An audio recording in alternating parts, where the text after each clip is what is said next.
Welcome to Wealth Wisdom. If you have ambitions to achieve financial success, please leave yes in the comment, and we are here to help you obtain insight and build wealth.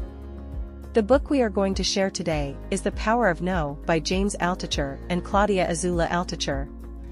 Saying no to bad relationships leads to health and true love. We all know that there are some things that we should do more often than others, but in the end it all comes down to everyday choices. When faced with these choices, it's easy to get pulled into situations you would rather avoid or to ignore your well-being. But if you want to get the most out of life, you should choose life. Choosing life means not pursuing habits that quite literally cause you to die, like poor nutrition or smoking. By abstaining from harmful foods and smoking, you are less likely to die from heart disease or lung cancer, and will have chosen life. Another way to choose life is by ridding yourself of negative and abusive people. Say no to the people who drain your positive energy or stir up feelings of guilt or fear. It frees up resources, like your time and energy, that can be directed towards your inner circle. But how do you know who belongs in your inner circle? This exercise will help you figure it out. List all the people you engage with at least 5 times per week. Then rate how these encounters make you feel on a scale from 1 to 10, 10 being the best. Start focusing on the people you've ranked higher than 8 by spending more time with them. Spend less time with everyone else on your list, and distance yourself even farther from those ranked lower than 5. Taking distance from these kinds of people may be a challenge at first, and like any major change in behavior, starting to say no might require you to overcome destructive behavioral patterns. Take one of the authors, Claudia. She had always pursued unavailable men. In the most extreme case, she pursued someone for almost 2 years, convinced she was in love with him, despite having seen him just 4 times. Eventually, she realized that she was addicted to unattained love, and started saying no, first to this particular man and then to her addiction. To say no to her addiction, she went to a support group, which helped her prepare for a real relationship based on love, honor, and respect. She's now been happily married for over 5 years. Before we continue, if you are interested in this topic, please consider subscribing and give us a thumb up. Let's continue. Saying no to other people's expectations empowers you to follow your dreams. Have you ever wondered in the middle of a project, is this really me? Or am I just trying to please my boss by laughing at his stupid jokes? Maybe you've had similar feelings about one of your relationships. It's time to stop doing things you don't want to do by using your assertive no.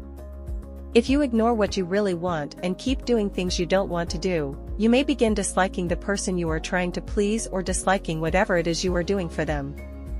Not only does the assertive no help you avoid the unpleasantness of doing tasks you don't care for, you can also prevent other people from feeling bad for making you do things you don't want to. Think about the last time someone was helping you out when you knew they didn't really want to. Maybe they were helping you paint your house or babysitting your children. Did you really appreciate their help? Or did you just feel guilty for being a burden? You don't have to conform to other people's expectations. You are unique. Choose your personal storyline, one that fits your unique wants and needs. So, if you don't want to go to university, don't. Follow your passions instead and forge your own path. One way to figure out what that path should be is to go to a bookshop and discover which books you're interested in. If you find yourself continually drawn to coffee table design books, maybe you should look into something like industrial design or architecture. When you listen to these personal inclinations and start exploring your interests, you'll simultaneously increase your mental muscle as well as your appeal to other people. Remember the last time someone spoke about something with an infectious passion? Enthusiasm is attractive. And when people like you more, they're more likely to trust both you and what you say, as well as enjoy your company. Saying no to scarcity and noise allows for abundance and silence. More food, more money, more gossip. Nowadays, it seems like everyone wants more of everything. For most of human history, that desire was fueled by a real scarcity of resources. Today most resources aren't scarce, yet we still suffer from our historical scarcity complex. Saying no to scarcity means shifting your attention away from what's missing and towards the abundance around you. One way to focus on abundance is to count the blessings in your life, or even something as mundane as the cars in a traffic jam. The important thing is simply to perceive and recognize the palpable lack of scarcity in our lives.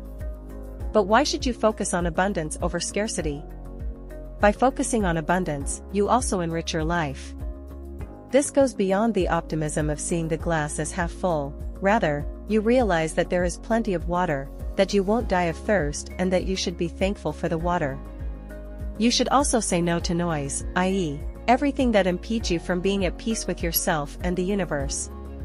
The idea is to replace noise with silence. Try to be aware of the noise in and around you, like negative thoughts that fill you with fear or regret, or troubling news reports. News of a plane crash, for instance, can make you anxious about your flight the next day. To be more at ease, just switch the TV off and don't watch that 2-hour documentary about the dangers of flying. In addition to allowing for a more peaceful state of mind, silence also allows you to listen with an open heart. One way to practice this is to try giving your full attention to everyone around you for 24 hours, even the cashier in the supermarket or the waiter at dinner. Be with them in silence and make them feel like they have your attention. The look of a lonely person feeling noticed for the first time in a day is one you won't forget. Learning to say no allows you to say yes. In the previous chapters, we saw how something as simple as saying no to the right things could drastically improve your life. In a way, you could say the word no has its own power. As we've seen, this power of no is derived from 3 elements: discernment, the ability to perceive the abundance in your life; compassion, the basis for listening with an open heart; and health, abstaining from the things that harm you. But implementing these 3 elements can be difficult. Thankfully, expressing gratitude can help sustain your commitment to the power of no. Start by listing all your problems, your cheating partner, your neighbor's loud parties, or your stagnant job search. Then list all the good things in your life, from breathing fresh air to having a roof over your head. Then go on a gratitude diet. Start each day by thinking about 10 things you are thankful for. This will help you focus more on the good in your life and say no to the bad. To get the most from the power of no, you will need to involve all 4 of your bodies: the physical, the emotional, the mental, and the spiritual. In order to serve and care for all 4 bodies, try using the alien technique. Imagine yourself as an extraterrestrial special agent on a mission to save lives. But to reach your goal, you must possess the body of a human for one day. On the first morning in your new human body, you become acutely aware of what the body needs: a little bit of physical or mental exercise, a green smoothie, or perhaps a resolution to a problem that is causing undue stress. With this knowledge, your mission becomes clear: go for a run, read a book, get the smoothie, and meditate for a while, or solve the problem. In the end, using the power of no, you'll be better equipped to say yes to yourself. You will shine, be loved, and be proud of your contributions to the world. That's the end of today's sharing. If you like our content, please give us a thumb up and share it with your friends. See you next time.